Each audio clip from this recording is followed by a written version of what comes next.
Hi, everybody. We're the Skeleton Crew, and today we are going to be talking about our fourth plesiosaur. We've done Styxosaurus, Lipleurodon, and Attenborough. Okay, so our fourth. Well, I guess we did fourth. Nothosaurus, so it's our fifth Sauropterygian. Yes, our fifth. No, you're right. I'm sorry. I remember a distant world in which ichthyosaurs were also Sauropterygians, but I don't believe they are, right? They're a different thing. No, okay. They are not. They're their own time guy. and cladistics move on. We are going to talk about Elasmosaurus today. This is our second traditional long-necked plesiosaur. It's probably a much more famous one than the big one than Styxosaurus, which we've already talked about. And I think that's kind of interesting for a few reasons we'll talk about later in the video. But before we start talking about Elasmosaurus, there are a couple things. One, if you like our videos, you should like our videos and subscribe to our channel. If you're a new viewer, welcome to the Skeleton Crew. Allow me to briefly introduce myself. My name is Dr. James Napoli. I'm a postdoctoral researcher at the North Carolina Museum of Natural Sciences and North Carolina State University. Amelia, you're muted. I don't know how that happened. I thought it was... Never mind. It was the wrong button. My name is Amelia Zietlow. I'm a PhD candidate at the American Museum of Natural History. Hi, everybody. I'm Scott Johnston, the vertebrate paleontology fossil preparator and technician at Harvard University's Museum of Comparative Zoology. Although I'm not there right now. I'm with this guy. Yes, and we can't tell you where we are right now. We're somewhere else. We are elsewhere. They're in the Black Lodge. Harvard. They're in a secure location. Yes. We are in a secure location. We can play their audio backward and then forward, like in Twin Peaks. Oh, I'm Cletus Tiberius Farmington, the disgraced and estranged son of Tiberius Farmington. And I've sometimes used the name Alexander Rubenstahl when doing my PhD candidate work at Yale University. But my true love is for animal husbandry and animal wife-rendry. Wife-rendry? Animal wifendry is often overlooked. I really don't like how that sounds. I'm just being inclusive. There's animal husbandry and animal wifendry. I now pronounce you animal husband and animal wife. It's not my fault you can't open your mind. Hey, only I can do that. Because I am the Reverend Dalton Meyer. And I'm also a PhD candidate at Yale University. And together, we're the Skeleton Crew. We're the Skeleton Crew. We are indeed a crew of skeletons.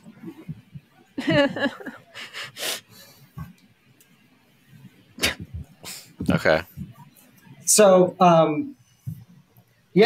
Dalton, let the thing out. Release the beast. I will certainly do that as soon as my both hands are free. Sorry, I had to scratch an itch and make sure my phone was silent at the same time. Release the beast. Dalton, can we please see both hands at all times during our Skeleton Crew recording? That's like a 5 gum ad. Release the beast. This is what it feels like to chew 5 gum. Is it? Stimulate your senses.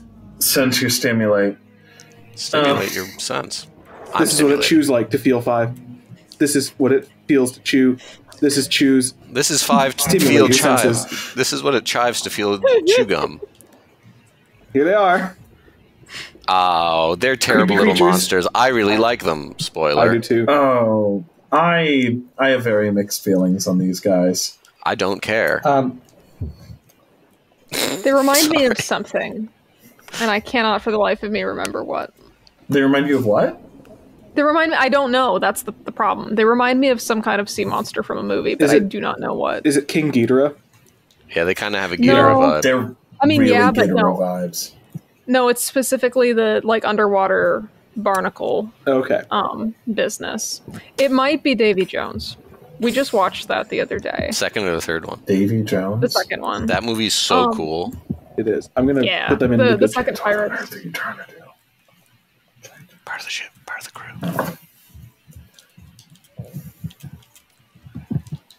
Part of the ship. Amelia, what were you saying? Sorry. Yep. No, that was it. It's just I think it's like the barnacles and the nubbies and stuff. But regardless of who it reminds us of, what does his name mean? It means it's not a good one. If Wikipedia is to be trusted, Elasmosaurus means thin plate reptile, and Platyurus means flat-tailed. Big whoop. Cool. It sounds cool though, but it sucks. I don't know. It's got some mouth feel to it. Elasmosaurus. Yeah, I like the sound of the name way more than what the name means. Oh yeah, absolutely. It's not a bad name. It's like It's listening. not a bad name in terms of mouthfeel. It's like listening to a song in a language you don't understand, but that goes really hard. You're like, I don't know what they're saying, but I like how it sounds. That's So- the extent of that. All I really have to say about this design, I'm sure I'll say many more words because I was about to say, you're never just going to have all you say about something. I don't think so, but I'm also very tired right now. He's EP. And so what I think, I remember reading the leaked plot of Jurassic World Dominion, and I remember there was specifically a note that at the end of the Malta sequence, they were going to have to survive some encounter with marine reptiles, or I think they called them swimming dinosaurs. Of course. But like it was a leak. I didn't think that was like phylogenetically accurate. I assumed it was a plesiosaur. When I saw this design of the game, kind of similarly to how I felt when I saw the Liopleurodon, I said, wow, that looks so ugly. They probably designed this for Jurassic World Dominion. Not that the designs in Dominion are actually uniformly bad or anything. I think a lot of them are actually improvements. But I felt like the embellishment on this animal in particular, I thought this must be something that rises out of the water like Loch Ness Monster style and tries to pick people off from the shore or something like that. Something cool. I wish it did. Yeah. That inspires me to talk about a feature of the design that I actually really like, but I do wish was variable, which is like the really cloudy eye that looks like it's blind. I love Each one horrible looks eyes. blind. If that was a character in the movie, especially if it was in like the market in Malta, I could see it being like, oh, like, you know, they blinded it and like this is like that's why it's angry and like that's and I'm like that'd be a cool moment, kind of like how the Therizinosaur is at least blind in one eye. And maybe, you know, like if we were to be real film detectives about it, perhaps that element was grafted from this to that at some point, and this is a relic of some design that didn't get used if this was originally going to be in the movie, but we don't know nearly enough to say. I really love the blind eye on this. I think it looks so cool and creepy. Well, I just wish you could turn it off so that only some of them would have it. I have a proposal. Propose. I don't necessarily read it as a blind eye unless it's only in one. Is it only in one? It's in both. No, it's both. They're cloudy and like cataract. Well, so being from where I'm from, that reminds me very much of walleyes, which are not blind, but their eyes look like that. Yeah, you're right. Oh my god, That's another. Well, and that's another thing I associate this with because, like, I like walleye for the same reason. Like, they're kind of gnarly and gross. I like looking. it because they're tasty. I mean, yeah, that too. But I just think they're neat. they are cool. But they're like spiky. They've got cloudy eyes. They've got big teeth. I'm Stripes. trying to see why the fuck they have that. Well, isn't it their walleye? No. A little bit. What are you, some Maybe. kind of funny guy? We got a funny guy over here? I don't know, maybe. I'm so tired. It's alright, we're doing fine. Oh, Yeah. it does. Okay, here. Etymology. The name walleye comes from its pearlescent eyes, caused by the reflective tap of the Right. lucida. No, I was right. That's the Okay, walleye. okay, yeah, then Don't I didn't know gaslight that. Dr. James Napoli. Well, Right. Well, the walleye of walleye fame. yeah. So famously, walls look like. So if we are to take Amelia's train of logic here and run with that, would that be kind of insinuating that with the tapetum lucum, would it be insinuating that these were deep water or nocturnal hunters? Are walleyes nocturnal? No, so with them, what it is that they can see better. I mean, they do see better at night, but they also see better in rough water because it stirs up the sediment and shit and dulls it. Makes sense. So it helps them with that too. So that's also True. part of the etymology, is talking about you look for, quote, walleye chop, which is rough water, which means that they can see, But no, they're typically found deeper in the lake. So maybe. True, but I'm saying for Elasmosaurus here, if we were to put that onto it, like I don't think that the designers of this critter are insinuating that it was living in rough fresh water. No. There's rough salt water. That'd be No, cool. That'd be cool. I think what the doesn't designers are so. saying, and mean 100% explicitly, is that this is to show niche partitioning between Elasmosaurus and Styxosaurus, two animals that didn't live at the same time, but one that hunted in rough coastal waters and one that hunted in the calm seas. But they did live at the same time. Do they? I thought Styxosaurus was like Maastrichtian. Am I misremembering that? No. It's because Styxosaurus is from a place called Hell Creek. Oh, yeah. All right, I But remember. it's not the Hell Creek formation. It's helpful. That's very the funny. Hell Creek. All right, so it is niche partitioning. One of them is niche partitioning, a real thing that we can actually know that happens in the fossil record, and not, and that one is hunting in the rough waters near the surf, and one's hunting farther out in sea. Right, or one's a little deeper or something like that. I mean, so like, Amelia, I guess my understanding from what you said, it seems to just be helping them have better visual acuity generally, right? And it seems like it kind of works in different contexts, like rough waters or deeper or at night. Yeah. Right. Yeah. Yeah, I mean, that's cool. Yeah. I guess we should probably just start with talking about this design at the head. Yeah. And Or the We tail. already have with the eyes. Right. Well, right, or the tail, as Alex says. But I was just going to say, I think we should kind of just get out of the way. It's got the weird spiky design. I don't like it. I do. I do too. I do. I think it's fine. I don't like it. That's fair. I mean, I Reminds me think of it's very. Marsh. I think it's certainly unlikely, just given that like it's not hydrodynamic. But like, I find like this is a fine embellishment of a design. See, To me, like I dislike this a whole lot more than I dislike the weird neck frill thing on Styxosaurus. Like, I think that is a fun, interesting, speculative soft tissue element to add to a long neck plesiosaur that still at least makes some sort of sense and is also unique. I think that giving this thing a little crown of thorns is, like, while it fulfills the like role of it being of it attacking camera of it being like aquatic dragon or Loch Ness monster-y or something like that, I think that it loses out on some more like authenticity in the design a bit because I'm not a fan. I just think he's wearing its crown of thorns upon his liar's chair. All right, there. Nine You Inch just look up Nails. that quote right now. I couldn't remember the lyrics, so God damn yes, it. Scott. Thank you. Is that from the My Johnny brain is Cash jelly? or the? Yeah, it's her. Nine- Well, it's from the Nine Inch Nails song. I know. It's a Johnny Cash song. because he changed some stuff in his version, just some of the I think wording. I think he changed it to Crown of Thorns. Okay. Oh, did he? Okay. I have listened to the Nine Inch Nails version of the song precisely once because I agree with Nine Inch Nails. It's Johnny's song now. Yeah, it is better. Yeah. But they're both fine songs. Yeah. One's Yeah, great. yeah, of course. Yeah, the Nine Inch Nails lyrics are I wear this crown of Yeah, that's not really Johnny's style. That would be funny for like the last song he recorded before he died. Just wear this crown. Scott Johnson pulling Dr. James Napoli out of a pileup. I was going to say, I'm like, James, is that what you have? All of you. He's got the Elden Ring item, the crown of from the Loathsome Dung Eater. from Loathsome Dung Eater. It's got like 3 paragraphs of text that implies a different age.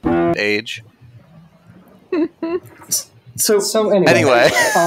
Anyway. I just wanted to get the speculative design thing out of the way. Well, there's another one later on. Well, there Farther is. down the body. But like this particular thing, I remember when the game came out and designs were being revealed. I remember this getting a lot of people's ire. Yeah. Like it being like, oh my god, they've ruined it. And while this is not, this would not be my choice for a speculative embellishment. I don't think it's a terrible one. I don't love it, but it's pretty minor all things considered. I want to complain about the hydrodynamic part of it because, like, these little nubbies would have been no more disruptive than, like, barnacles on whales, and whales do just fine.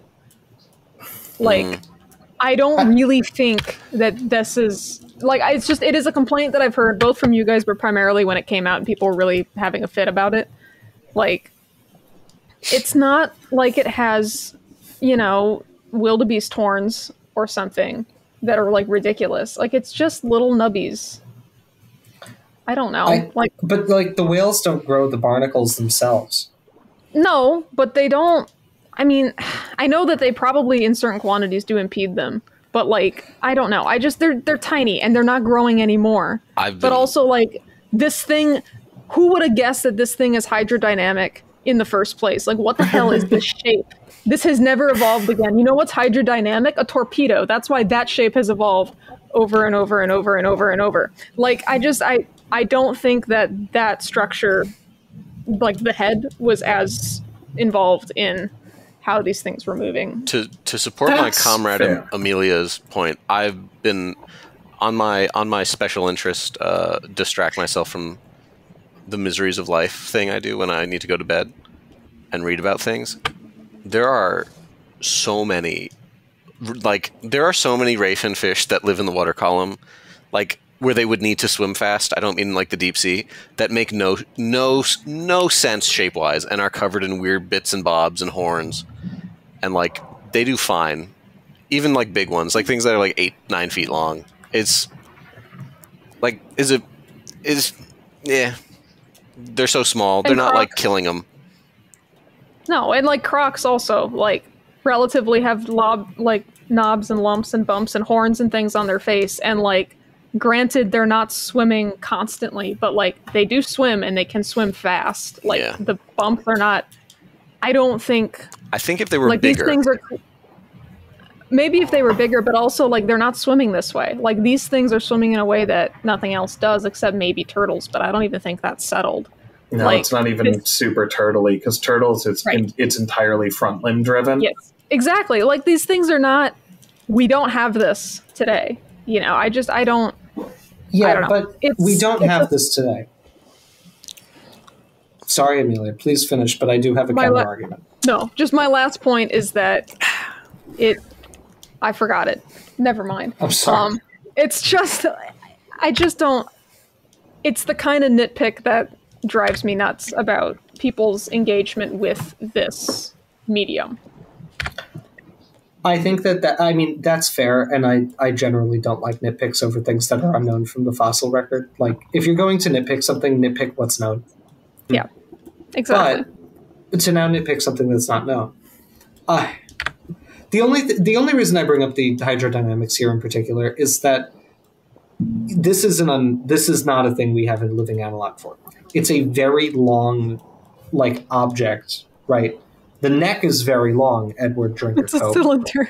In case you're in chat. Harm must not come to the cylinder. Right. It's a long cylinder, and harm must not come to it. It's imperative that the long cylinder not be harmed. And I think that when you're dealing with drag at the end of a long object, that could torque, and then, like, you know what I mean? There's a lot of torque involved when you're at the end of something long like that. I don't think a whale barnacle on their, like, massive head that's kind of already the widest part of their body, that's at a very short, stout neck with their whole torso kind of compressed. I don't think that's necessarily a fair analog. I don't know all of the different fish that Alex has looked at, and it's possible that there's something that's a closer analog here. I mean, there's some... I'm not saying...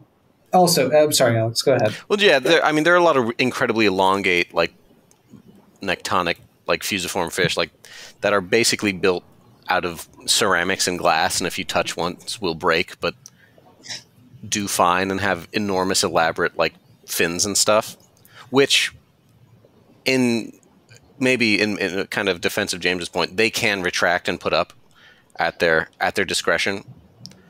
So, you know, it wouldn't be something that's constantly up as they're moving. But, like, there is such weird and enormous variation in, like, what is functional for swimming that. Well, like the thing I'm hung up on right now, not to interrupt, but I need to say it or I'll forget it again because my brain is also oatmeal today. Boxfish. If you found a fossil of a boxfish, I don't think anyone would have ever thought, like, let's make a car this shape because actually this works. Yeah, they're goofy. Well, but it's like this is the whole point, right? It's like sometimes, like a tetradontiform? it's not what you expect. Yeah. I would say I don't know hydrodynamics or aerodynamics well enough to say this, but I have a feeling if you put a boxfish's shape into the simulations, it will come out as hydrodynamic enough. But who's going to do that? Well, they're just going to be like, oh, that's a weird fish. I think like, we might. I think the functional morphologists would do it. I do think they would do it if they found it. I think we might have a problem here Alex, go ahead. and I think the boxfish is a good way to kind of think about it. In that, like, consider, if you will, the boxfish, which, like, some of the weird rayfin fish are, reef specialists or benthic specialists, and, like, what's an elasmosaur doing? Like, is it a like open water predator? Like, there's evidence that some of them are sifters, right? Like, there's evidence that some plesiosaurs are sifters, so maybe they are benthic specialists where this would not be an issue, where you can be shaped stupid. Well, let me also. That's true. Counter-argument. Look at how flat their heads are. Almost like they're dorsiventrally compressed animals that are trying to minimize their cross-sectional area and shape. Well, yeah, but so are benthic specialists. Then why are their teeth sticking out every which way? Because their teeth are sticking out farther than those spikes are. Riddle me that, Batman. Well, no need to. I mean, but like benthic specialists are also flat. Yeah. Right. I think it's possible that they were benthic specialists. I don't know nearly enough about plesiosaurs to know if that's something that's been dismissed by most people. But I mean, we know that at least one seems to have been, right? Was that Mortunaria? Yeah, one of the like filter feeder ones. And I'm not saying like I wouldn't say we have compelling evidence that they are. I'm just saying that it's not outside of the realm of possibility. Although they don't behave like it in the game because they mostly just swim around in the game. Yeah. Right. Well, I'm sorry, Scott. I do want to just clarify my point here. I am not saying that these horns would make the animal unable to swim. I'm saying that I think it's unlikely for an animal, especially if it is a planktonic predator of some sort, to specifically evolve display structures like this that would make it less hydrodynamic. Ooh, look at that. Not that they make swimming impossible, but it would instigate problems. That's a beautiful social animal. I like that. Yeah. So should we talk about head game? What? The head game. Where its head goes. Yeah. Where that head goes. Well, I was going to talk about its head shape, and Scott seemed like he had something he wanted to say as well. Okay, because I thought we were continuing down the body, and even though I think this is the only other long neck plesiosaur in the game, we were dangerously close to actually talking about, hey, why do they have a long neck? And then I refuse. Because all right, cool. Okay. Well, shall I say my headpiece and then you can say your neck piece? Sorry, Alex, what did you want to talk about again? No, I Or you wanted to talk about head on end? Yeah, I thought we were. Which we'll get to that, I think, in the historical bit. But what I just want to say briefly is to talk about like the flat-headedness that we see here. One thing that's important to know is that the only... Well, and we'll talk about this as we talk about the history of Elasmosaurus. But there is only one specimen of Elasmosaurus that is still confidently referred to Elasmosaurus, and that's the holotype. And that only has a premaxilla, as far as I'm aware. So we don't really have the skull of Elasmosaurus. We do have the skulls of close relatives, like Styxosaurus. And I would direct, and we will link to this, the Twitter user Tosh, aka Fishboy861, put together a nice thread. I like that kind name. of exploring a bunch of Elasmosaurine/Styxosaurine heads, and just looking at some of the reconstructed ones, they seem to be a little less flat than some other plesiosaurs are. Interesting. Okay. They're a little bit taller posteriorly.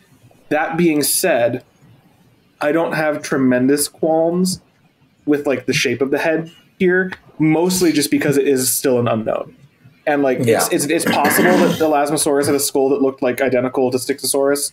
It's equally possible that it looked nothing like it. I refer to the Dinocyrus problem. In that it may be more conservative to reconstruct this along the lines of Styxosaurus, but There's certainly no need to do that. That was my bit on the head.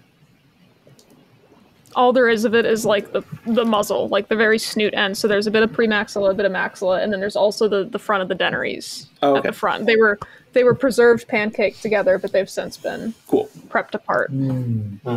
Thank you. I'd only seen the photo of the premax. Yeah. And there's also 7 cervicals.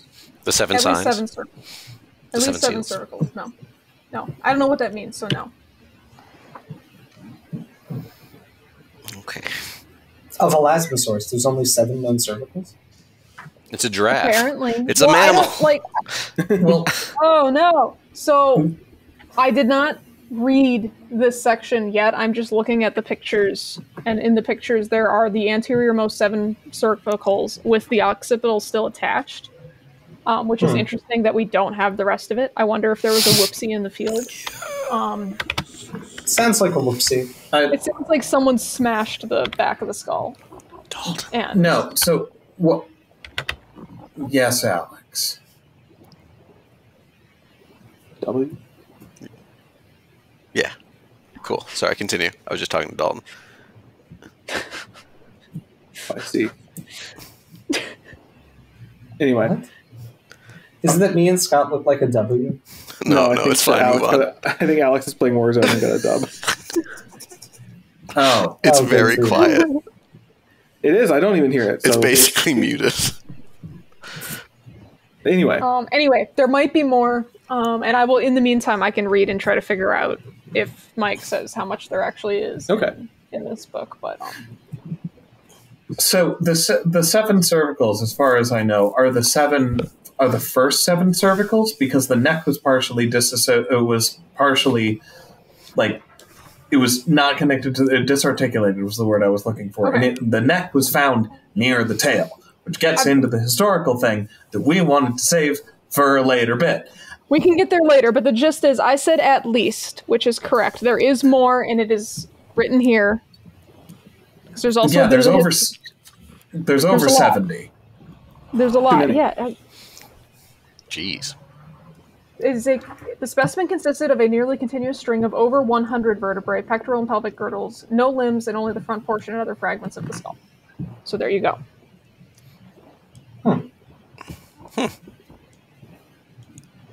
I mean, I would say I understand. Published it as a preprint. Oh no. Okay, we're gonna get there. Never mind. Like, it's a lot of vertebrae. I kind of get where it's like, well, maybe it's, the long part of all vertebrates we know about that has a lot of vertebrae in it. All right, fine. We're jumping to history. Never mind the bit I wanted to dovetail. No, sorry. Into. Go for it, Scott. I can save my fun joke. We are on this. We are on this. No. So, okay. And having every bit be, we're going to talk about that later, is not fun or conducive to a good flow of a video, regardless of how I want to force it. So, we are going to be discrediting Cope in this house. Cope is a dumbass who didn't know what he was talking about. Fun fact, I don't know why there's always been this thing of just giving Cope a bit of a benefit of the doubt of just I've heard a lot of arguments of just oh, hey, it kind of makes sense if you've never seen if no Elasmosaur has ever been found, then it kind of makes sense that a lot of marine reptiles, they're more tail driven. Give it a short neck and a long tail. Look at every reptile that swims. Look at crocodilians, look at marine iguanas, look at the more marine monitor lizards. They all have very, very long tails that help them move through the water. This makes sense. Plesiosaurus was known for a really long time from entirely articulated material that he definitely knew about. Yeah. Well, even then, and a sauropod too. Don't have chevrons. The vertebrae, believe it or not, on different parts of the body, Mr. Cope, look different. You can tell the difference if you know what you're doing. Also, Mr. Cope, so I read through a bit of a paper in preparation for this, because I discovered a paper that was, it's very long, that's basically a gigantic... treatise on, it's called Bonehead Mistakes, The Background in Scientific Literature and Illustrations for Edward Drinker Cope's First Restoration of Elasmosaurus platyurus by Jane P. Davidson, that basically is trying to figure out, hey, Cope was doing this, Cope was a serious paleontologist who'd done some serious work. I'm going to say it. This wasn't, like, say it later. This wasn't his first thing that he'd ever looked at of someone who'd, like, heard the word prehistoric, like, 20 minutes beforehand. Like, this was a man who had at least attended most of one class from Joseph Leidy, and then before he dropped out, we're giving him zero credit here. But he probably at least had seen a plesiosaur before, and in that paper, he also suppressed the publication of a paper about Elasmosaurus that put the head on the right end. So it also, the whole story of just like, hey, he genuinely believed this until Marsh made a fool of him, and then that's what kicked off the Bone Wars, also doesn't seem to be true. It seems to be that, hey, shocker, Cope was a huge egocentric asshole that really didn't want to admit that he was wrong, and only did so when there was overwhelming, insurmountable evidence, including by his mentor Leidy, that became public. Damn. I think it's also worth noting at this moment that Othniel Charles Marsh never had sex with anyone, and Cope did. Well, I will say we don't know that he never had sex with anyone. We just know that he didn't have sex with women. Well, that's true. Listen, his friends called him the Great Dismal Swamp. I introduced him like that in the Solaris talk. Thank God. We got to bring that back. I just want to say how fun you are when you're like, hey, Great Dismal Swamp, get over here. I just want to say, in the context of science, the Cope versus Marsh thing, right? Like, it's like the great rivalry, and it's basic. It's like, in terms of like scientific legacy, it is the atomic bomb versus the baby meme. Like, one of them named really nothing cool or important and has no legacy, and the other has a pretty good museum. Hey, I don't. Wait, no, that's not true. The Pope named Gila monsters. Oh, a lizard. Listen, here's the problem. Go ahead. Alex, were you aware that for a long time, until it was addressed because of Cope's problematic nature, that the Journal of the American Society of Ichthyology and Herpetology was called Copia because he was so instrumental to that society that the journal was named that? Like, I don't like Cope, like, at all. And I do have to recognize that he had some legacy beyond being wrong. This is Cope. His name is Cope. And this is Cope. Cope and SEETH. I don't care about fish. In terms of the world of dinosaurs, he is the loser. He takes the L. Oh, I mean, he did lose. I also think, I don't know, I don't think there's a good person in the Bone Wars. I think I would have rooted for Marsh if the movie with James Gandolfini as Marsh had been made, because that would have changed the tune. That would have really changed the tune. That would have destroyed me psychologically. But as somebody who likes The Sopranos and likes dinosaurs, I don't think I would have emerged from that film. But could you imagine? It wouldn't work, because I can't imagine James Gandolfini as a man who doesn't have sex. I know. It wouldn't work. Right? And remember, viewers, it is also important to remember. It's also important to keep in mind, to finish James's point from earlier. We don't just know Cope had sex. Cope terminally had sex. He died of a UTI. Right. He literally terminally. Yeah. Well, there are other ways to get UTIs. True, but we know how he got it. We know how he got it. Yeah. Yeah. It's like how there's a lot of... Oh, man, I was going to make a bet. I was going to say there's a lot of ways to get liver failure, but we know how Jimmy Buffett got it. Oh, that's sad. Wasting away. In Margaritaville. What's the great Margaritaville in the sky? Yeah. But here's the other thing I think that's worth pointing out about the rivalry between Marsh and Cope. And this is something that I think is...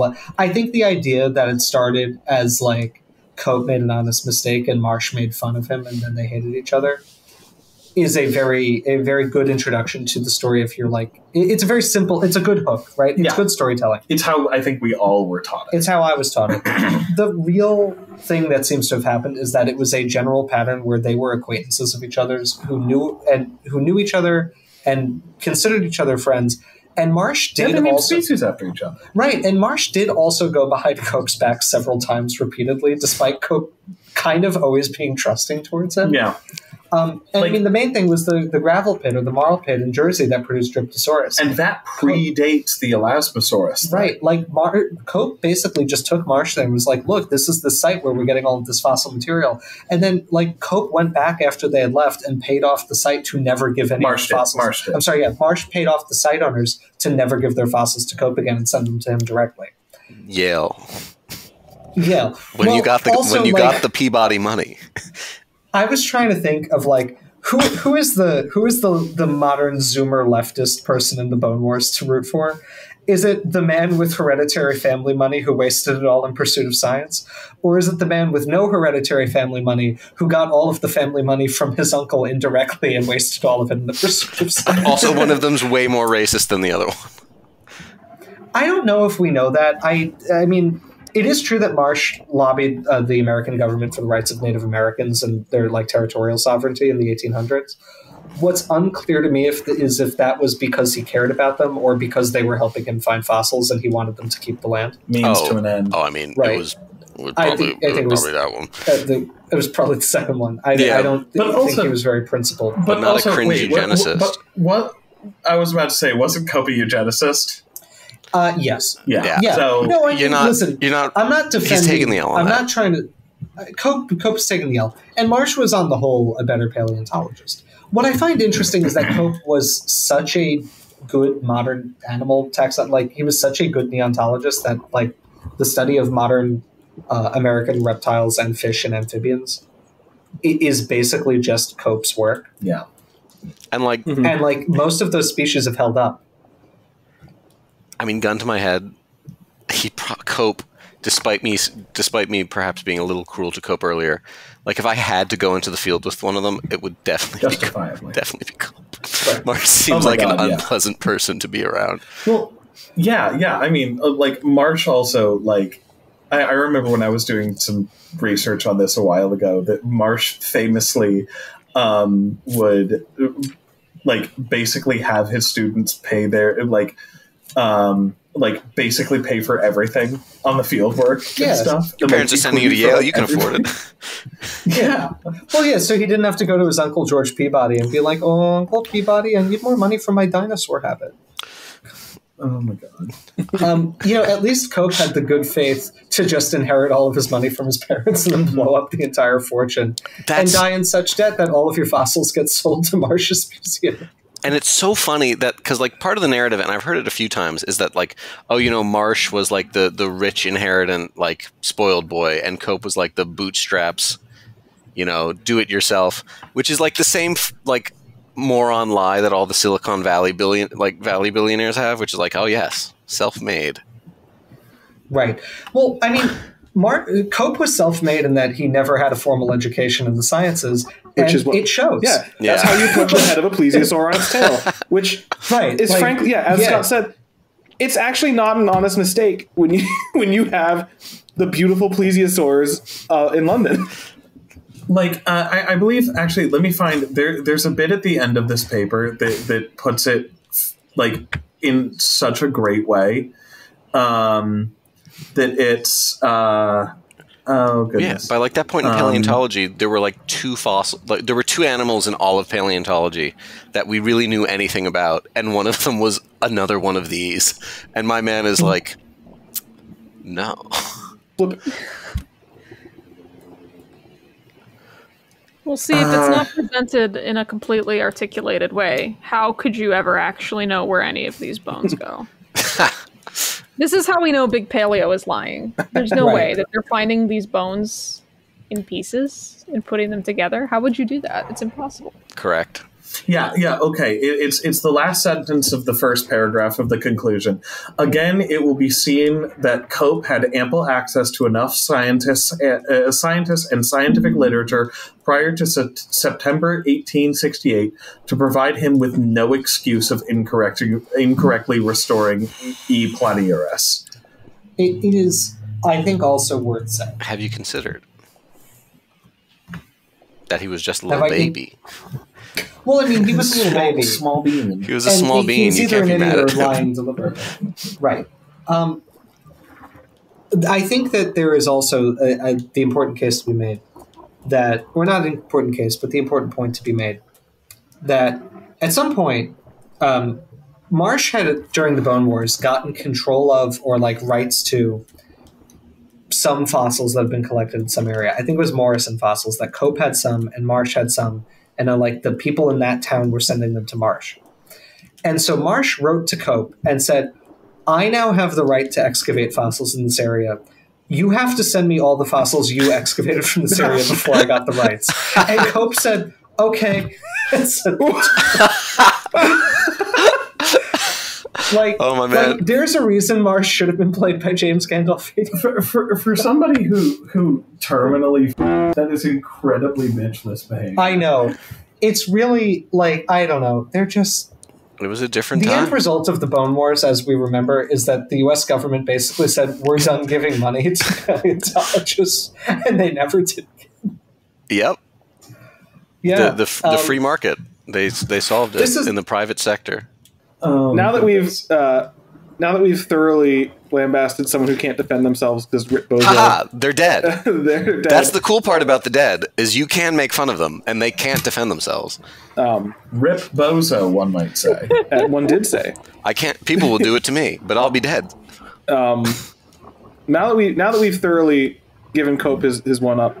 That's not what you say. That's not the phrase. I want to die. Now that now that we've been mean to Cope, now we say a word. New word be said is that now that we've firmly established that Cope was incorrect in putting the head on the end of the tail, we can talk about how Elasmosaurus has a very long neck. Why is its neck so long? So. I want to more open this up as kind of a group discussion because I've heard a couple hypotheses for why long neck on Elasmosaurus. And I know that like this being the second it's the second of two long neck plesiosaurs, at least at the moment in the game.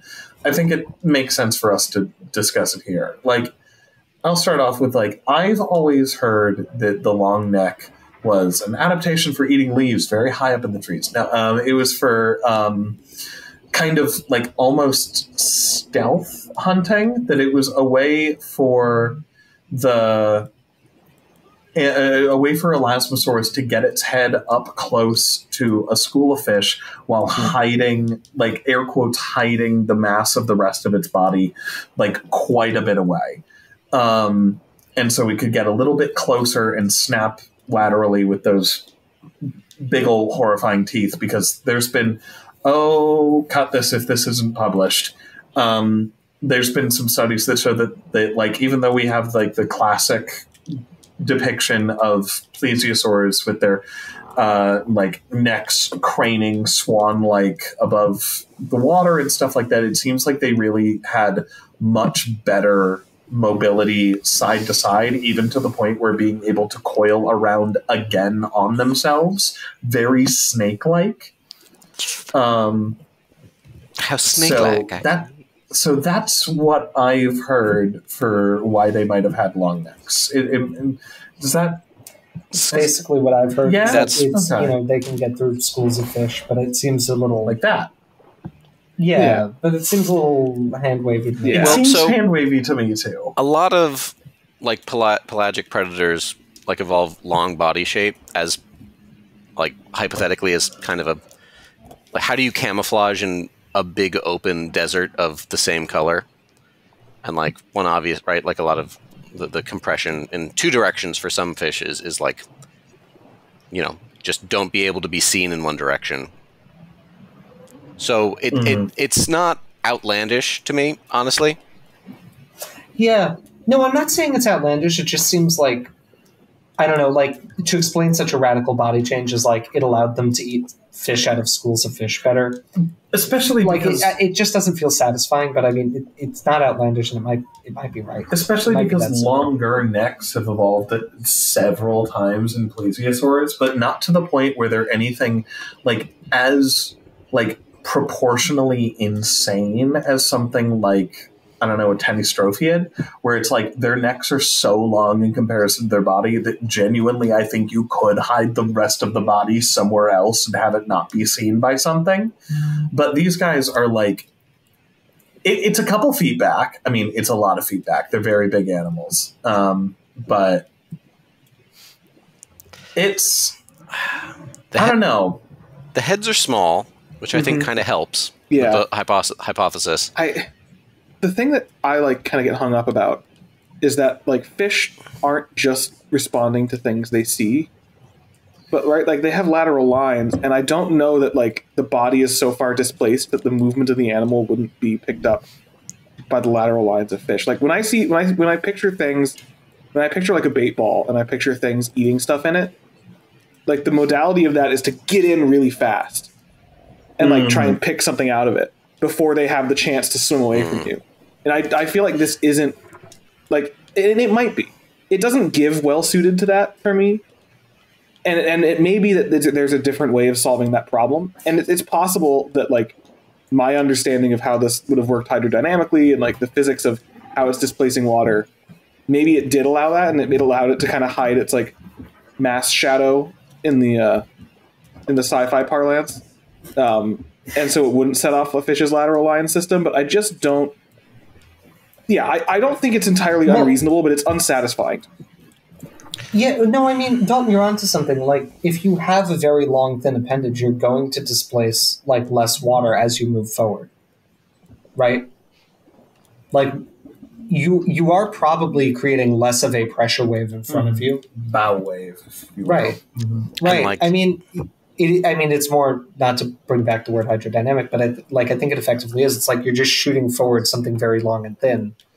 You're not bringing the whole bulk of the predator, and maybe that is what it is.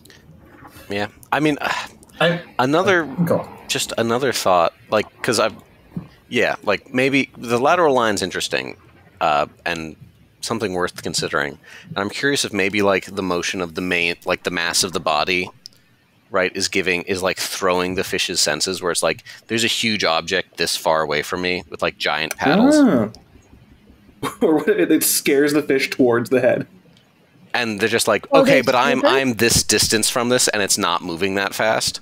But then there's like a smaller thing that is the head and neck, or just like that makes less disruption. So that's just a thought I had. Additionally, like, because I'm thinking about those bait balls, and they seem so reactive to just things swimming through them. But also, like, what kind of, like, they're not. Like, the modern teleost fauna is not established yet. Like, there are stem members of all these groups, but a lot of the ray fin fish are still pretty heavily scaled. I'd be curious if there's like a difference in like, they have lateral lines obviously, but like how fast are they? Are Cretaceous seaway fish comparably quick as, you know, modern fish with like cycloid scales, or like a lot of fish that lose scales entirely? I'm not sure. That's just a thought. Amelia, what were you going to say? I just said, are they stupid? Referring to the fish. Consider, if you will, are they simply stupid? Maybe they're dumb.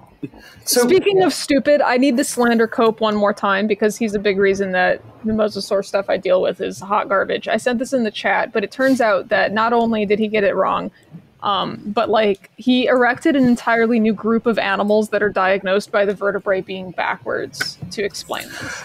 King. Right? Cope 1869. That's the coolest thing ever. King. Normal this king. is really weird. We're going to make a whole new plate out of it. I sure hope paleontologists today don't do that. Right. Hey, Marsh is all like, Cope, I dig in your place now. You have to give me your fossils. Cope is like, I have found an entire group of vertebrates that are built backwards. I could not have possibly made an error. They are a new lineage, unknown to man, known only to God until now. The reversopauds. The what? The Streptosauria. He's a king. Oh my god! I really like that. So I'm sorry, Scott. I just want to say, if our viewers aren't familiar with what a lateral line is, I realize that's kind of a big thing here. If you look at the side of a fish, you'll often see like a paler stripe that goes down the body, kind of along the length of the fish. It's usually not quite at the middle of the body. It's usually in the top half, although I think the position can vary. It comes back from the head. What that pale colored stripe is on a fish, and chondrichthyans don't have them, right? The Xenosteichthyan thing? No, chondrichthyans have lateral lines. Chondrichthyans have lateral lines, yeah. That's like a whole Sharks thing have about them. It's a gnathostome. Yeah, they have everything else. Or it's a too, but- eunathostome thing? I don't know if placoderms have them. Lampreys have Oh, do they? lateral lines. Oh, right. No, lampreys have them. Right. Oh, I'm stupid. And now that I say that, I know sharks have them. So all fish, right? What you're seeing is a canal that has pressure sensing organs in them. So if you think about like the way we hear sound, what we're sensing is a pressure wave transmitted through a fluid where we've got sensing cells where we can actually detect these waves going by in the air. This can, the motion of the hair cells in the ear converts to a mechanical signal that our brain interprets as sound. What fish have in the lateral line is fundamentally the same kind of a system where you have what you can think of as essentially being hairs that can blow backwards or forwards with some speed or velocity, and that tells the fish what direction the water is moving in. And they can use it to sense differences in water, like pressure waves, as objects move past them. Mm-hmm. So it's how if you like have your hand in the water next to a fish, even if it couldn't see you, if you wiggle it, it'll know there's an object there and be able to move away, right? So that's an important part of fish sensation. The presence of a lateral line is also how we know that a lot of early tetrapods were primarily aquatic or fully aquatic, because lateral line systems don't work on land, right? The organelles aren't sensitive. Like air is not dense enough to create that kind of motion where you could feel like something next to you unless it's absolutely massive, in which case you probably just hear it or see it. Right. Although, and so the fact... Shockwaves are like the only time air is moving fast enough that you're going to physically feel it in that way is like a shockwave from an explosion. But like otherwise, like doing this by someone, although you're not going to. Lateral lines are like related to the like cilia in the ear, right? Like that system's like hypothesized to be. It works the same way, or at least it works the same way. I can't remember. It works the same way. It's also a mechanical. It's like fluid hair cells. Yeah, it's hair cells. Yeah. I don't know if the hypotheses that the like lateral line is ancestral to the ear have borne out, but they're certainly very similar. It could be something that is like deeply homologous, perhaps. Mm-hmm. Like not to invoke that term, but it's some sort of similar mechanism being expressed in different places and then modified differently. Anyway, just the interesting thing about these early tetrapods is all of them have canals on their skull bones for lateral lines, because that starts on the skull and moves backwards. So we know that a lot of these things were living almost entirely in the water. They wouldn't retain a lateral line if not, which is just something that's kind of interesting. Mm-hmm. So anyway, that's what a lateral line is, in case you're lost in our conversation of how the lateral line might impact our understanding of elasmosaur predation. I think that it's interesting that a lot of the hypotheses for what they're doing with the long neck are around like the height, like basically the objective thing of the rest of the body is far away, and less that the neck itself might be a tool. That basically, I know that it's something that sea snakes do. And well, actually, it's something that aquatic snakes do. Is that they will very frequently catch prey by basically corralling it into themselves. Like I know that that's what like elephant trunk snakes do, and how they catch their prey is they strike sideways, pushing the prey towards the rest of their body cut off escape routes so they can then grab it. Because even though like elephant trunk snakes are like entirely aquatic, they live their whole lives in the water.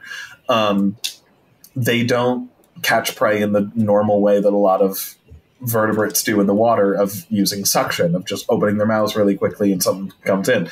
I don't think any snakes do that. And so I would not be surprised, especially with the insane amount of lateral flexibility that Elasmosaur necks have, if that is a little bit closer to how they're catching prey. Like, sure, it might be, I don't think it's an either or situation. It might be that they're able to hide the rest of their body back away from the fish, possibly causing less disturbance that's picked up by their lateral line, and possibly just visually hiding the rest of their body and having it be some sort of physical camouflage. And then when they're close enough, they're able to, or in a baitball situation, they're able to very unpredictably, which baitball situations are like jungle situations, but in the water. And they're able to very unpredictably slash that head with all of those very outward projecting teeth laterally quickly into their own body to catch fish that slam into them. Well, I think that'll be dependent on how flexible the neck is, Scott. That's a pretty cool alternative explanation. I saw at least one, and part of this might need to get cut, but I saw at least one range of motion test that showed that they were so flexible that they were able to curl entirely around, and basically they were flexible enough that Elasmosaurus could sit the top of its head on its own neck. I don't know if I've seen stuff that proposes a decent amount of lateral flexion, but not necessarily to that degree. But I might just not be as well read on this as you currently are. That would be so cool to imagine. Like, imagine twisting your neck and spinning your head like back vertically, like an owl. That's cool. Yeah. Yes. Okay. Sweet. It's published. Rad. Look at that. That's pretty cool. Oh, really wiggly. Hey, you know what else has a long neck? Styxosaurus and other long-necked plesiosaurs.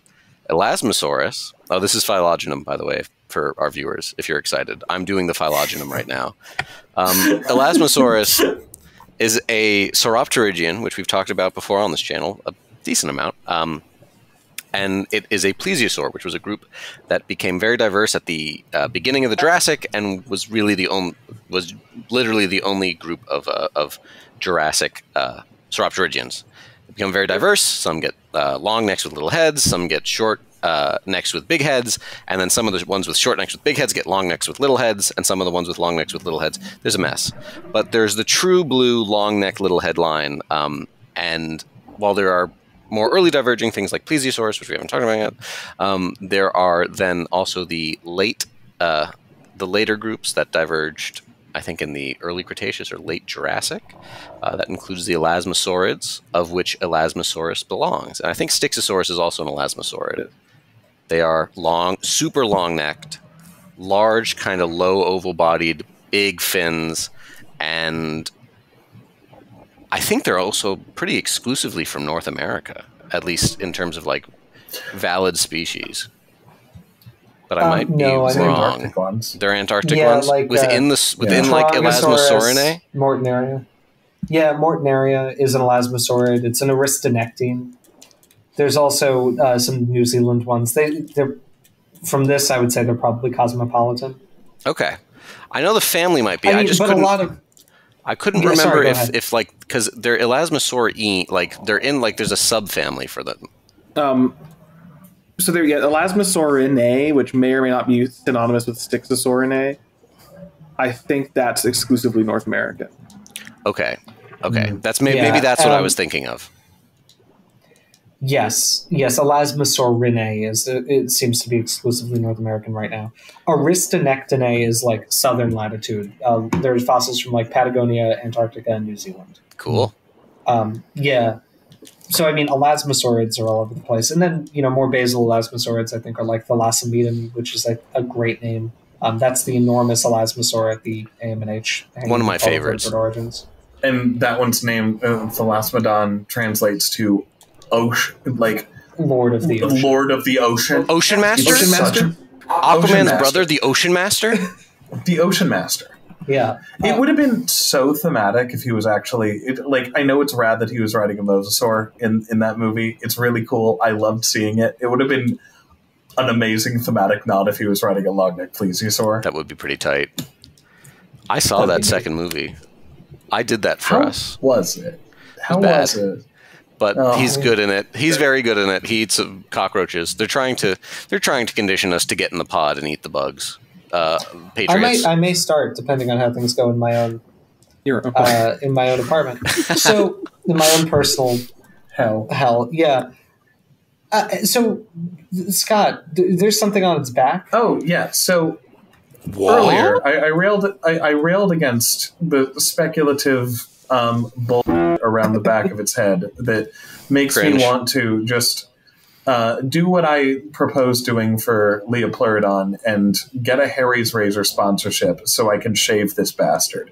But what I am more in favor of that was pretty funny is that it has a dorsal fin. And I do not think that we have any direct evidence for dorsal fins in any marine reptiles besides ichthyosaurs. But so, like, I think that the choice to give it a dorsal fin, albeit a very small and very posteriorly proportioned one, I think it's interesting and I like it.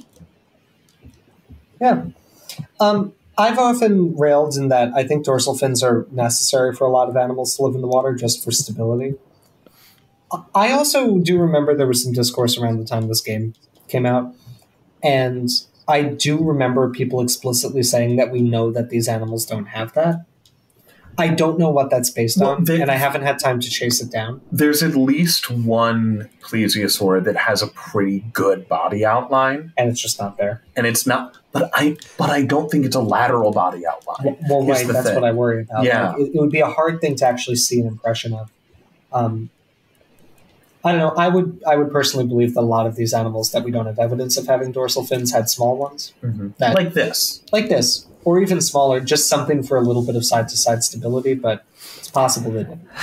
Because even then, like, there's so much variation in cetaceans. Like, there was a lot of discourse about this when Megatrigius came out, which is the mosasaur with a possible dorsal fin.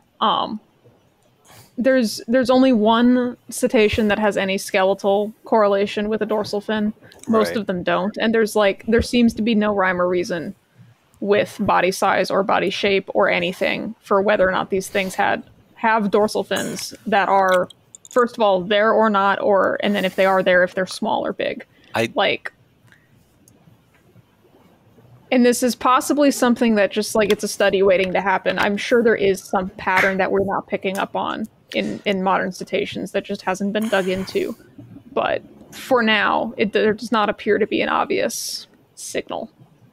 I mean, I think they could. Yeah. To me, yeah, they seem turtle-shaped. Or like big. I mean, you know what might be could their enormous fins be their stabilizers? I don't know. Like sea turtles do all right. They do pretty well, having basically the same shape except stretched a little bit. But I don't see any reason that kind of dorsal fin would be beyond the realm of possibility. Yeah, the plesiosaur that we have a pretty good body outline of is a polycotylid. It's Mauriciosaurus? Okay, so a little... Mauriciosaurus. Mauriciosaurus. It's a polycotylid. Yeah. So different shape. Different shape. And also, it's a top-down body. Or it's a bottom-up. Actually, it's a bottom-up body. Yeah. Mm-hmm. So you wouldn't see this at all if you were there. Face down, bottom up. That's the way I like to preserve my polycotylids. Hey, Dalton, let's rank it. Oh, that's so good. You better not cut that. Let's take that to the... Sorry. Let's take that to the... Shall we take let's take this thing to the species viewer. Yeah. To view it from below. I don't want to spend a lot of time discussing it. I just want to talk about... I find cetacean dorsal fins just very weird. Like... Yeah. I get them on fish. I get them on sharks. I get them on orcas and like dolphins. Great. But like all the big cetaceans have the little dinky ones. And I would love someone who is smarter than I to explain to me, do they actually serve like a notable function for the animal? Like, I wonder if they don't. I wonder if they're a recognition thing, because I'm thinking about like killer whales and just the extreme difference between males and females in the height. You know, like that's not functional. That's signaling something. And I don't know enough about. Not a bad idea. I don't know enough about other whales to know if there is actually a subtle difference between it. I don't know. I mean, it's also maybe it's a species recognition thing. I don't know. Like, it's very much a project that I want to see happen for someone who works on those animals and that can do, you know, the functional stuff to see if that's a part of it or not. I would really guess that the little dorsal fins on big cetaceans are just vestigial. That's my thought. If anything. I mean, first of all, I think even a little one is providing quite a bit of stability against roll. Like, you know, unintentional roll, just to have something there can be important. But like their eyesight isn't that good. Like they have like monochromatic vision and their eyes are very small. I don't think that they're doing a lot of species recognition except for like big broad color pattern stuff that we know vary between the species. Like I think something that small probably wouldn't even be seen. I think they're doing most of that through song and behavior. Yeah. But on orcas specifically, that might. On orcas specifically, yeah. I think Amelia is right. I mean, it's the only reason that you'd have males and females with different sizes, right? Also, they seem to have better eyesight in general. Like the way that they very, very routinely hunt by popping their heads up out of water to take a look at things. Right. So, no, I mean, but like rorquals, they barely see. Like they might as well not have eyes. Yeah. Have you seen Avatar: The Way of Water? They share. Oh my god. The Tulkun. It's important to grab onto it as you ride. Yes. You have to go inside of it. If you ever meet a whale in the wild, try to climb inside of its mouth. Learn about its sad life. Yeah. Put your hair up to its uvula and see what happens. Yeah. Please rank Elasmosaurus. Good. It's good. I rank it good tier. Let's go to the species view. Climb in its mouth like that one guy who got eaten by... Got attempted to be swallowed by a baby whale when he was kayaking. Jonah? No, a guy who was kayaking. No. Yeah, there was a story a while ago. I want to say it was like 5-6 years ago. Like 3 years ago. We just talked about this. It was relatively recent, where a guy was like kayaking and then just apparently everything went dark and he started getting kind of crushed in a bunch of weird ways and was just like, am I gonna die? What's happening? And then just kind of like was back in the water and was like, what the hell happened? And like looked around and there was a whale swimming off. Oh my god. And so yeah, it was That's so cool. I think what happened, what they determined happened was that it was I want to say a humpback whale that was going after a school of fish and did not notice that he was there. So their eyesight is pretty bad. Yeah, I think they were doing that. I also think it was doing that bubble thing that humpbacks do, where they like produce a bunch of bubbles to like make things like get fucked with how they swim. There was physics. There was an interview with the guy. It was insane. Like he was relatively uninjured, just kind of like beat up a bit and bruised and stuff. But like, can you imagine like if he was single going on the dating market after that? Mm-hmm. It's like you sit down on a first date. It's like, you know, you get to talking. She's like, you know, what's the coolest thing that's ever happened to you? It's like, I'm the only human being who's been eaten by a whale and I survived. You would be. If that happened 800 years ago, you could claim you were the Messiah. You're like, I booked passage on a sketchy boat, and then I fell off and was eaten by a whale, and they would put a chapter in the Bible about you. And now if it happens, you get like a 2-page article on BuzzFeed with 1 million ads on it. Times they are changing.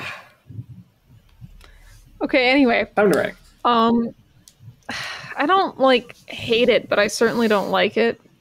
I don't know. It's not as pretty as Styx. Where do we put it? Where do we Styx should be an S tier, right? I think Styx is an S tier. Yeah, this is absolutely not that, and I don't think it's close either. Because like they gave it the gross croc skin, which it doesn't always look bad to me, but on this one it's distracting because like I don't know. This does not strike me as an animal that should have croc skin. This is coming after my defense of the lumpy bumps on the face, which I think are something different. Because also they make the lumpy bumps a different color on the face, which is nice, I think. Like, they are serving a purpose of sorts. It's the lumpy ocean princess. Sure. He's goofy. If he was in the movie, I would like it a lot, probably. But I cannot justify giving it anything more than a B. Yeah. B for boo. It's a B. It's not that good. It's not that bad.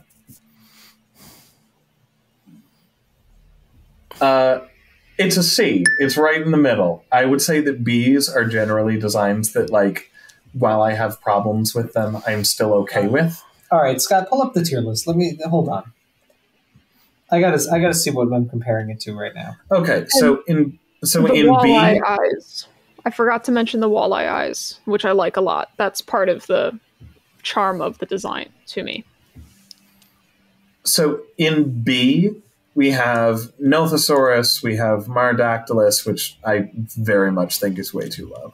We have Triceratops, Struthiomimus, Monolophosaurus, Indoraptor, Dilophosaurus, Pachyrhinosaurus, JP3 Brachy, Tarbo. That's C or B? The Kentros. This is B. Okay. The Dominion Dreadnoughtus. Yeah, I think this is a B. I think it's a low B. But I think it's better generally than what I have thought should go in C tier. That's fair. Yeah. Or it's higher than that. But it's lower than a lot of stuff in B. I'll say C, because I also think its colors are ugly. I don't like the little spikes in the back of the head. I think its colors are ugly. It's hard to get one that looks good to me. I am a real sucker for some strong counter shading on my marine critters, and this guy has barely any. And I think a lot of the colors and a lot of the patterns are very boring. And if anything, they just kind of highlight the weird speckly, splotchy croc skin and the spikes and make it look like, in addition to being blind and having a bunch of weird growths on the back of its head, it also has boils. And it makes me uncomfy to look at it. And I dislike it. So that's going in C. I fear that I'm going to break my trend as a negative reviewer, because this is cool and good, actually, and it's an A. It's a horrible monster that has personality. Thought was obviously placed into its design, even if we might not like everything about it, but there was some care placed. And most importantly, this is something that a gay whaler would lose his mind trying to murder if he saw it, and there would be a really good book about it. So A tier. It's got incredible Moby Dick vibes, and it's cool, and I like it. I was going to ask if that really good book was something different than Moby Dick. No, because hot literature take. I think Moby Dick sucks. Really? Yeah. Wrong. Moby Sorry. Dick or the whale. I'm sorry. I'm going to have to intervene now with the story. You've unlocked the Moby Dicks unlock. I know you didn't think this would happen now in the video. James, we've talked about so much on this. No, go. How does this not come up? Well, I remember once I tried to go on a deep dive as a teenager. I was like, why is it called Moby Dick? Like, what is... Like, it was written with a dash originally, so it feels like Moby is an adjective describing the dick. And we don't need to horn that, because we don't need to catch that, because I'm talking about the title of a book called Moby Dick. And I don't know why they called it that, right? So I went into the lore, and I was like, what is dick an old word for whale in this context? Like, is it a sperm whale in particular? Is it something like this? And finally I found the title Moby Dick is named in reference to a sperm whale whose name was Mocha-Dick. Oh, yes. And I was like, that explains absolutely This was your Moby Dick Stunlock? Yeah. Why is it called Moby Dick? Well, because it's named after Mocha-Dick.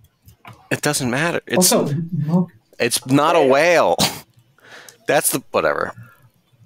We're not gonna do a Moby Dick Stunlock. It's awesome. There's like a section that goes on about how the building of the Erie Canal system is leading to the moral decay of. It's such a cool book.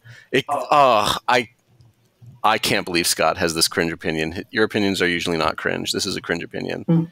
Mine are not. It might have been that I read it a long time ago, but I remember like the slog of finishing that book and then just going like, I cannot wait to never read this book ever again. Oh, People really give Michael Crichton a lot for having characters just say his opinions on things in the book. And I think Moby Dick is like 1,000 pages of people just being like, here's why whales aren't mammals, they're fish. That's literally... And then at the end, something happens. That's literally every book that was written before the 1940s was just like, here are all my opinions. It's a sweet so book. Cool. It's you should retry it, Scott, because I think maybe your opinions might change. And next time I have another 70 hours free. It doesn't take that long to get through. We have audiobooks. Audiobooks, my guy. I would like to briefly interject because I want to change my ranking now that I've remembered what it reminds me of. So I told you all in chat already, but the specific thing, even though it doesn't really look like it, that it reminds me of is the sea monster from the movie of The Voyage of the Dawn Treader, which is like this pointy-faced eel thing with a lot of teeth. It kind of kicks ass, and that whole scene makes me want to, like, that's like the best part of the entire 3-hour movie is like that 10 minutes. Oh my god, it's that long? It's a 3-hour movie? It's really long. I don't remember. Lord. I haven't seen it in a while. It's a long book, but it's like the best one. We're not going to have Narnia discourse now, but it's the best book. I have no opinions on Narnia. So. No, it's fine. I don't really care. The sea monster kicks ass. And this one specifically is that color, and now that I remember that that's what it was, I'm going to bump it up to an A because based, intelligent. I love the eel beast so much, and it has all hit me all at once how much I love that critter. So revision A. My goodness. A for A eel. Okay, A for A eel. Holy moly. Now I've been put in a predicament. In that I'm gauging my own decision based off of like my vote will sway the rank.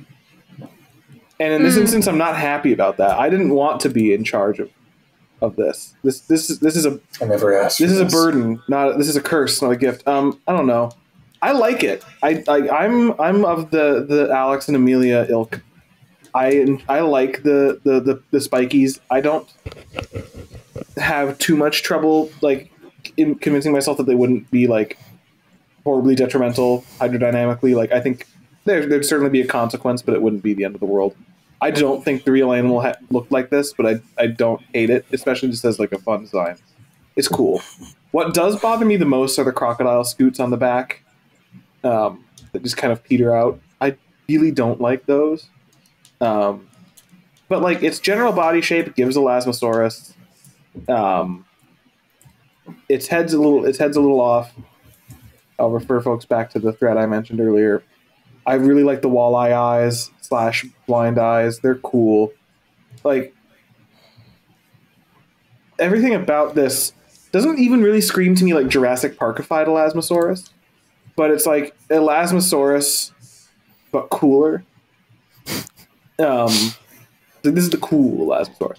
But I don't really know is what does that mean for how I feel about it in terms of ranking it as a tier list, because this is so outside of like kind of every other design in the game, and that it does a pretty good job of evoking Elasmosaurus, and it's just also weird, and it's weird in a way that I like, but also it's certainly okay. So it certainly isn't an S tier. It's not an S tier design. That I do reserve for having some more faithfulness to the fossil record, et cetera, et cetera, et cetera. I'm torn between A and B. It's not a C for me like it is for Scott. And I'm looking at our list right now. And, oh man, okay, never mind. Looking at some of the stuff we have in A, like Allura Titan, I think this is, unlike James where he said it was a low B, it's a high B for me. High B. I really like it. So we got but 2 A's, 2 B's, and a C. What is that? Oh, sorry, Dalton, you were going to say. Like, I really like it. I don't know that it lives up to quite what we have already in A tier, so that's why it ends up as a high B for me. So with that, the How to Train Your Dragon version of a plesiosaur So cool and goes awesome. in, I guess, B tier? High B I think tier? so. Probably is how it averages out. Probably high B tier. I'll put it up here. All right. Okay. Yeah. I can live You with know what that. time it is, guys? Time to spin that wheel. It's time for Alex to hack out a lung. Oh my Oh, god. the echo is just tremendously Jesus. terrible. Incredible timing. Alrighty. Is it time to spin the wheel? It is time to spin that Wheel. wheel. Round and round and round it goes. Where will it end? God knows. Oh, is it time for our Are you? It's an Asian stegosaur. Hey guys, remember? I'm gonna be out Hey of guys, town. remember how just a couple? What is Hey this? guys, remember Where how are you just going? a couple Can I come? episodes? Hey guys, remember how just a couple episodes ago we were straining to find anything interesting to say about Kentrosaurus? Can we just do it as a special surprise ending to Elasmosaurus? Which one is it? Gigantospinosaurus, right? Yeah. Yeah, it's Gigantspinosaurus. Well, everybody, a couple of things before we end the video. One, we're gearing up for our first ever con appearance at Midwest Gaming Classic this April. This is a conference that's held in Amelia's hometown of Milwaukee, Wisconsin. A great rumble has commenced. I don't know what just occurred. I bumped my microphone because it's very close. Right, this is vibrates in Wisconsin. We're not sure what we're going to do there, but we will be there. Some of us will, at the very least. And if you're in the Midwest, you should come and check it out. From what Amelia tells us, it's a wonderful event, and we're excited to be there. First of what may become many convention appearances. And We do other such conference things. appearances. I've done several conferences. We do birthday parties. We do bat mitzvahs. Hey, you joke. I've done birthday parties. You've done. Wait, really? That's so Yeah, okay, here's the embarrassing. dark James lore.